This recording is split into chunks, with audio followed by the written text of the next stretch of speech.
If you're innovating, creating, or making a difference, this show is for you. Welcome to Over Coffee. I'm Dot Cannon. Here on Over Coffee, we talk with artists and innovators about the process of changing the world in terms of what they do. If we didn't get to WOW, there was not going to be funding for phase 2. So we designed that experience of when you walk in for a demo, it doesn't start when you put on the headset. It starts when you walk in the room. Document everything. It's so easy in the moment to think, oh yeah, that made total sense. I'll remember that, but we don't. After many years being in corporate technology and seeing innovation and innovation challenges from the inside the four walls of a large corporation, I have this wonderful opportunity now to go outside and help work hands-on with entities that are trying to innovate themselves. How might the lessons from groundbreaking innovation help you achieve your goals with your creative projects? That is what tech pioneer, human-centric AI consultant, author and speaker Elizabeth Bienik explores in her book, Cake on Tuesday. In 2021, Elizabeth and her team achieved something straight out of science fiction. They designed Webex Hologram, at the time a seemingly impossible XR technology, which brought people together holographically in real time from all over the world. Elizabeth shares the lessons learned from this experience, both in her book, Cake on Tuesday, and her podcast of the same name. And while she's written about leading a pioneering technological team, the insights she shares could easily apply to any creative project. Elizabeth, I would love to know a little bit more about your creative journey before we get to talking about Cake on Tuesday. I know I'm speaking to an honors graduate, top honors in English, an MBA in business, but how did innovation and specifically human-centered technology first spark your imagination as where you wanted to use your gifts? I think always being curious, asking why, and being open to an answer that might not fit where your preconceived notions were definitely things that shaped my career and my path. A lot of times as kids, we don't know what we want to be when we grow up. That's definitely was my journey. Every question, every new opportunity, every new conversation just led to oh, what about that? What's that do? Maybe I can explore that. And before long, I found myself in technology, doing really innovative things. That sure sounds like an innovator. What about that kind of thing? At the very end of your book, I'm going to start with this because you describe your experience with Webex Hologram as solving a puzzle. Would you tell me the story of solving that puzzle, please? Yes, sure. I talk a lot about not just the technology, but the part about leading the team that built the technology in the book. And the solving a puzzle part was really dealing with all the complexities of running a startup inside of a large tech firm. You have bits and pieces of both an entrepreneurial venture and a mega corporation. And sometimes you can get the best of both worlds, and sometimes you can get the worst of both worlds. So the puzzle solving really came from, all right, here are the cards that I have in my deck here. How do I play this hand? And really looking at what works, what doesn't, what would be different for this entrepreneurial venture, what works in the current industry and landscape, what does the industry have an appetite for now that maybe it didn't 6 months ago or might not 6 months from now. And looking at the team to say, too, I've got an eclectic group of people with a whole smattering of skill sets. How can I line them in a way that is really different and creative? And maybe you are hired into this company to do a role and it's software developer for product X. Well, maybe I need you to do something entirely different. Maybe I need a perspective right now of just think, well, what's the user experience like when you walk in here? Or what do you think the questions an executive might ask when we're presenting this? And really getting to push and challenge my team to look at things from a lot of different angles and each of us to approach it as if we were the entrepreneur owning that piece really was such a fascinating, creative, multidimensional puzzle to solve. And I love that. I love seeing how to combine things in new and different ways and get a different outcome.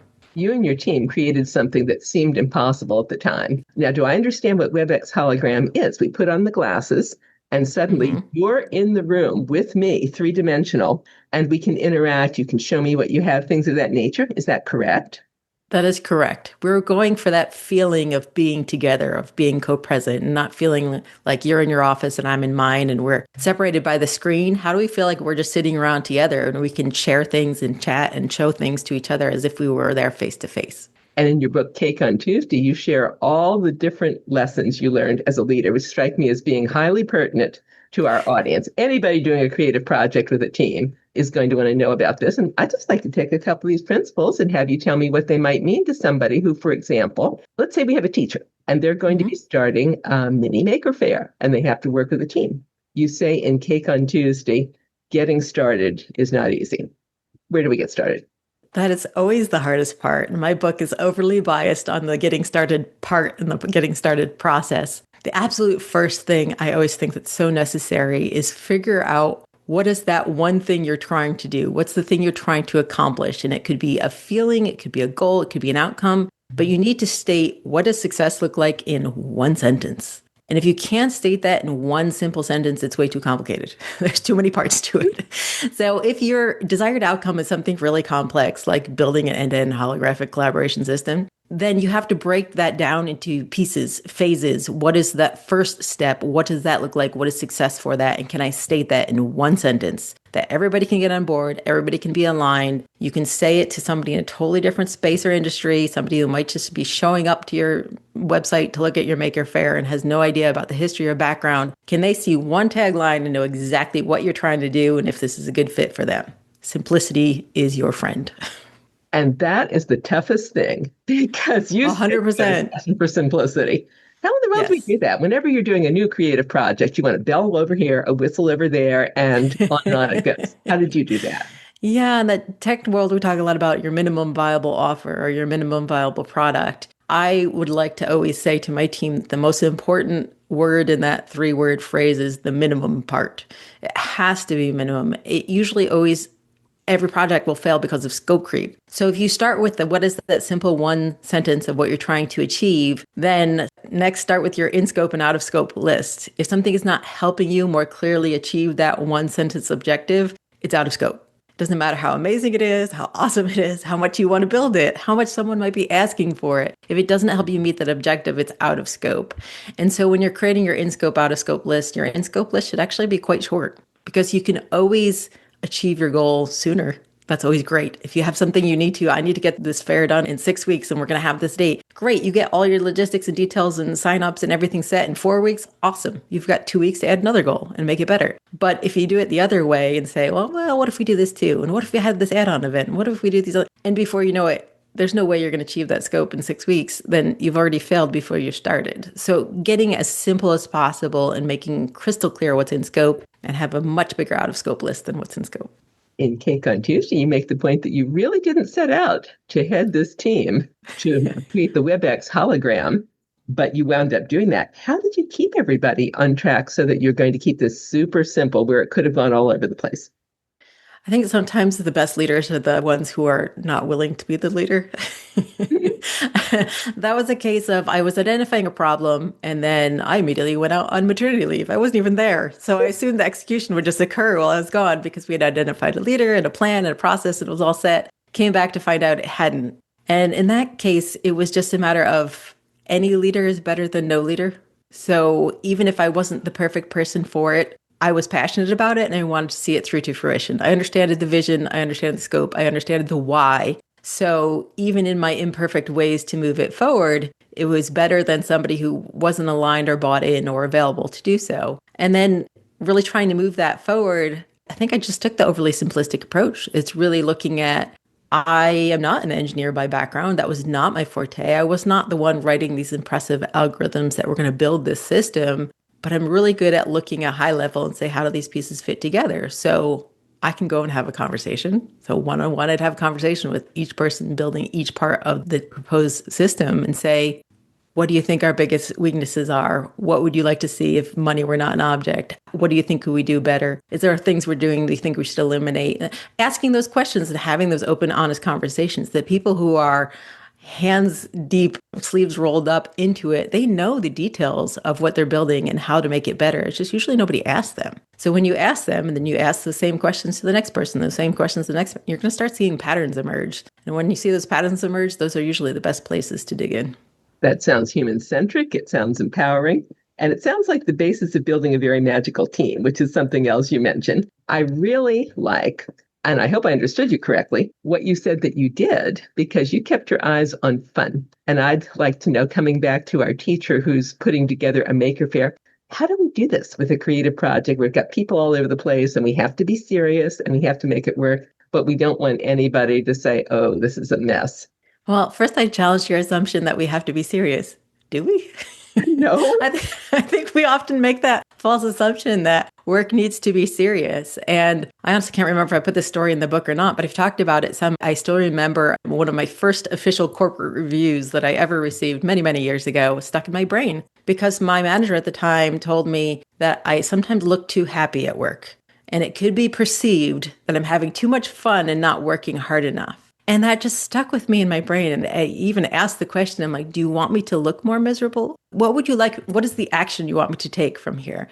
And I think having that approach and thinking about that in other career paths going forward, if you as the leader are not having fun, there's a good chance your team is not having fun too. So if you don't want to go, you don't want to show up, how do you change that to something that has a pull and attraction for you? Because if it's something exciting for you, it's probably going to be more exciting for the other people around you too. And if there's things that you really don't like, big points of friction, they're probably big points of friction for other people too. So maybe work on solving those first.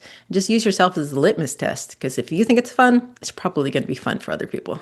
What were some of the fun things you did in building your team that our teacher could take away and use in creating their event? I'm a big fan of focusing on EQ and the feel of the room. There's times where you're having a meeting or a planning session and you can kind of feel that energy in the room is changing. It's like people are frustrated. They want to go for a walk. They want to do something different. They just want to get out of here. Being mindful of the energy in the room and where people are at, I think adapting to that on the fly is really important. There's times where you might have to call a meeting short and say, you know what, we're just not getting where we need to go in this planning meeting. Let's wrap this up early and do something different, change direction. But even better is if you plan for that in advance and know, hey, we're going to head into this grueling 2-hour planning meeting. It's going to be really hard. So let's plan for that. Let's start with an icebreaker that nobody expected. Let's partway through have a cookie break and not tell anybody until somebody just walks in with a giant plate of cookies. And we're going to have 5 minutes and go find your best flavor of cookie and they're all over the room and like part scavenger hunt, something like that. When you add something in that's unexpected and different, it completely breaks up the tone and the intention of the room. And that's wonderful for scenarios where things get too hard or too stuffy or too uncomfortable, too much friction. One example of we had a multi-day offsite at the very beginning of this project, and we knew we had a very impossible timeline that we were trying to meet. And we got people together from all around the world, who experts in their field, but didn't necessarily know each other. And we had to get on the same page really quickly. So we didn't have time to wait for people to build a relationship. We needed to do that instantaneously. So the very first thing we did is we divided people into teams of 3 or 4 people. And right in the conference room that we were meeting at, we set up this little plastic obstacle course. And each team had a little miniature drone, like a couple inch sized drone. And they had to work together as a team to fly it through the obstacle course as quickly as possible. And it was amazing to see how much the attitude in the room changed almost instantaneously. Everyone was focused on, I don't care if you're the expert in this or the head of that or the title of this, like right now, all we care about is can you get this little mini drone through that plastic hoop faster than the other team? And it was such a fun way to shake things up. And it didn't take very long. And after that, we went right into our first planning session and the mood was entirely different. Sometimes it just has to have those plan for breaking things up so that you can ensure you are keeping things light and you are having fun, your team is having fun, and you can break up your focus so that when you dive back into that really heads down session to say, okay, we've got all these logistics and details. All right, well, we just had a couple minutes of fun. So now I can deal with some hard stuff. Let's do it. Reading that, I thought, I want to work on your team. That was so much fun. In fact, that brings up the title of your book, Cake on Tuesday. Why did you come to call it that? And what is the experience that's reflecting? Yeah, Cake on Tuesday, the book is really meant to capture a lot of my lessons learned over a multi-year journey. But if I had to pick one of those to bubble up, that is the title.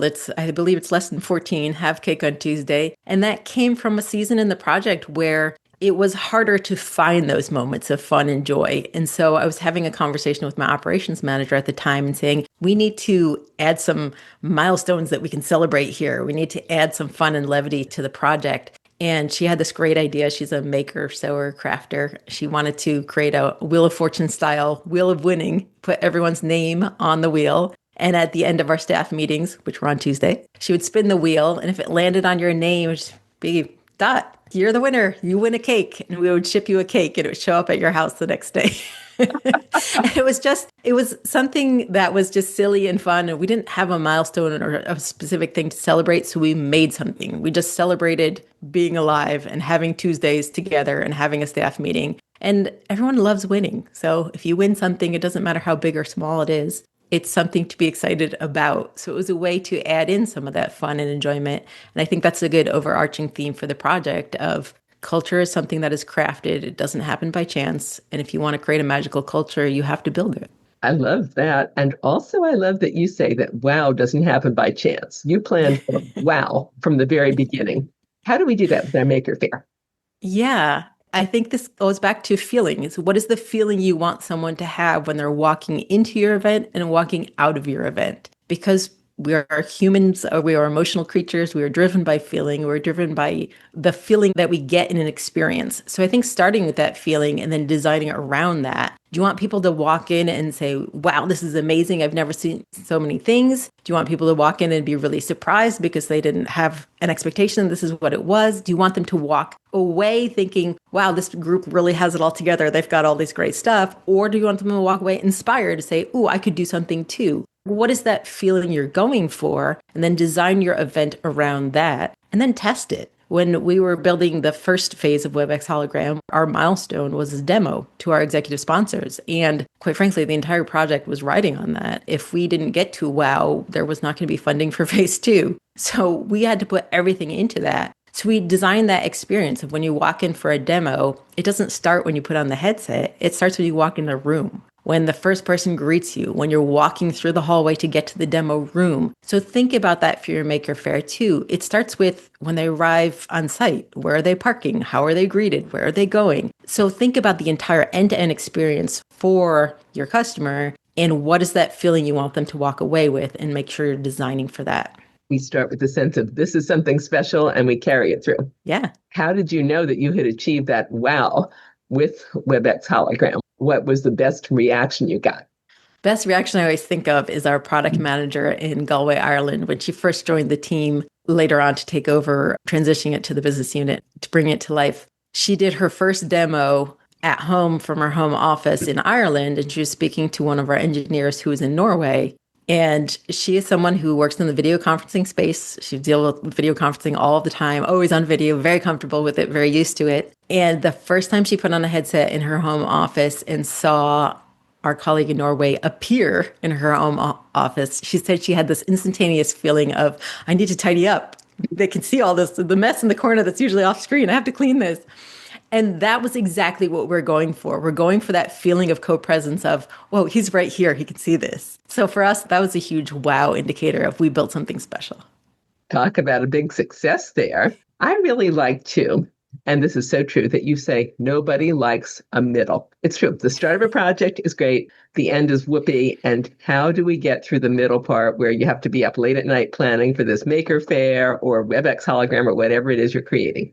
Yes, that is a very challenging phase, very challenging season. And I dedicated a whole section of Cake on Tuesday to just that. A lot of it comes down to persistence. And I talk about what worked for me in that journey to be able to persist. Some of it is around finding the right mentors, being careful who you listen to. Sometimes you have to prune those feedback loops so you're not listening to certain people. Sometimes you have to really be your own cheerleader as well. And I like having inspirational quotes. I have a quote book I've kept since I was a kid that when things are really rough, I have a way to cheer myself on. There are so many things that you can do to really ensure that through that barren middle, you as the leader are being energized and refreshed in some way so that you can then help your team go through it too. Because if you're not taking care of yourself, you can't take care of them. What's one quote that really refreshed you? I have this one right here in my office that I look at every day, which is a Grace Hopper quote. And it says, "A ship in port is safe, but that's not what ships are built for." I absolutely love that quote because I feel that embodies every time I'm facing a new challenging or daunting task. It's a good reminder that I'm not supposed to be safe. I can't do something amazing if I stay in port. So that is one of my favorites. Now's a great time for us to talk about what you've sailed into recently, a shameless plug of your podcast, your book, and your relatively new business as an AI consultant.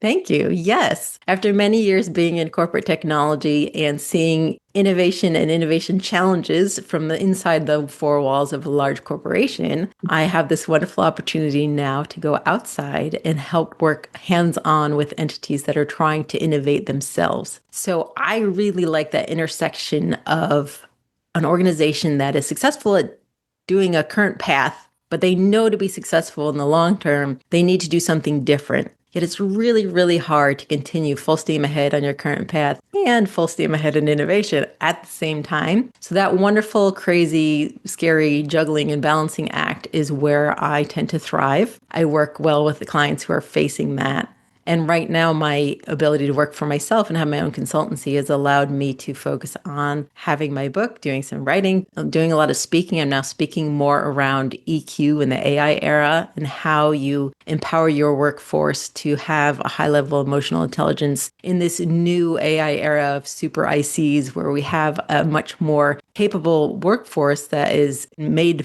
to be incredibly competent by all this information that is accessible to them through AI, yet they are still people. So how do you still manage people in this highly technical age? And it's been really fun to really dig into the human side of technology and make sure that as we're embracing this brand new AI era, we are ensuring that we are still focused on relationships and keeping people first. Let's make sure and give your link where people can hear your podcast, order your book, and possibly hear you speak.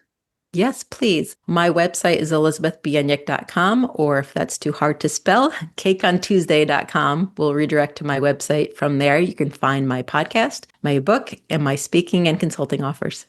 Tell me about communication, please. How do we communicate? You say there's no such thing as over communication, but how do we do that without micromanaging? Yeah, I do believe in communicating as clearly as possible and in as many ways as possible. I think a lot of times it's easy for us to default to the communication method that we like to receive and then assume everyone else likes to receive it the same way. But different people are different in the way that they retain things. Some people are auditory, some people are visual, some people just like that quick little text message, some people like the really detailed breakdown. So I found it always easiest to say something multiple ways. So you can say something in a meeting or on a call, do a follow-up with an email, and that can link to a follow-up that has even more detail. And that way people are able to consume it in different ways. I've also really found that in communication is something you have to go by what people do, not necessarily what they say. I've had so many situations where a stakeholder or client has said, oh, I don't have time to read the update. Just give me a one line. And they want a one line update. But then they come back with a question about that and like, oh, well, another question on that. And like, okay, so you actually needed 3 paragraphs, but you only wanted it. And sometimes splitting that difference and trying to proactively and say, okay, I know they asked for one line, but I'm going to give them 2 sentences and 5 quick bullets after, because I'm going to give a little extra, but a very consumable format. And sometimes that will stem off some of the questions. And you have to go by how people respond to that and adjust accordingly, because communication isn't just what you're saying. It's much more about what's being received. Once you have done something and you're successful with your team, you talk about making your success a system. What if our teacher does their maker faire and it's a huge success? How do they turn that into a system for the future? Document everything. It's so easy in the moment to think, oh yeah, that made total sense. I'll remember that. But we don't. It's all those little details that go into something to make it a success. I'm a huge fan of having a postmortem, a kind of follow-on debrief, and writing it down and documenting it. And that could be meeting with your team, everyone that helped you execute on it. Let's the next week get together after once we've recovered from the hustle and bustle of it and talk through everything that worked and didn't work. And let's take notes of that, record the meeting, jot that down. And that's a great place to start, because honestly, even if you only did that, the next time you need to do something, you have that incredibly valuable bit of information to refer back to. But if you can go a step further and then from that pull out the insights and say, okay, how do I make this frictionless for next time? And maybe one of the takeaways was this one particular area was hey, it worked really well when these people were doing this, but these other people were doing this different process and that didn't. Okay, great. Next time, let's go with the process that worked. And can you do something proactively to put that in place so people don't have to decide in the moment to go course A, course B, course C? So doing that and creating something proactively the next time around, you start creating a system, you start creating something that's just easy to implement, and that will get smoother. So the next Maker Faire, all the things that worked in the first one will be applied to the second one. And then you can really focus on everything that didn't work so well. Did we do it better the second time? Great. Take those things that worked, and the third one will be even better. And by the time you get to the 10th one, you're going to be a pro at it. It's going to be amazing. You can sell your model to somebody else. And finally, if people could only get one thing from you about innovation, creativity, and making a difference, what would you really like them to take away from your book, Cake on Tuesday, your podcast, and the work you're doing? I'm going to cheat and say two things. One, I would say Nike had it right. Just do it. I think action trumps everything. Just when it comes to, I don't know where to start, how to do it, just start, because everything will come along the way. Just take that first step, that first action. The second thing is really taking the mystery out of innovation. A lot of times we say innovation is this big word, technology companies innovate, or these, McKinsey innovates, or somebody else innovates. When in reality, we all should be innovating. Innovating is, on its most simplest form, is just doing something new or doing something old in a new way. And any of us can do that any day in any area of our life. So stop thinking of innovation as something someone else does and think of yourself as an innovator. Elizabeth, thank you for your time today. Thank you for having me. You and I have been listening to tech pioneer, human-centric AI consultant, and XR co-founder Elizabeth Bienyik, author of the book Cake on Tuesday and host of the Cake on Tuesday podcast. Find out more about Elizabeth's book on her website, elizabethbienyik.com. Her name is spelled Bieniek, or go to cakeontuesday.com, and that will also take you to the website. And while her book is subtitled 25 Lessons to Unlock Corporate Innovation, as Elizabeth has just said, we're all innovators. The lessons she shares could easily be applied to creating anything new. And be sure to subscribe to her Cake on Tuesday podcast, where Elizabeth and her guests discuss workplace leadership, technology, and human-centered ways to make your entrepreneurial dreams a reality. And that concludes this edition of Over Coffee. Thank you for listening. Listen to more Over Coffee podcasts at twomavericks.com. That's 2 TWO Mavericks, Maverix. Be sure you subscribe. It's free by clicking the link on our website. Our music is royalty-free production music provided by Pond5 at pond5.com. I'm Dot Cannon. Here's wishing you a cappuccino day.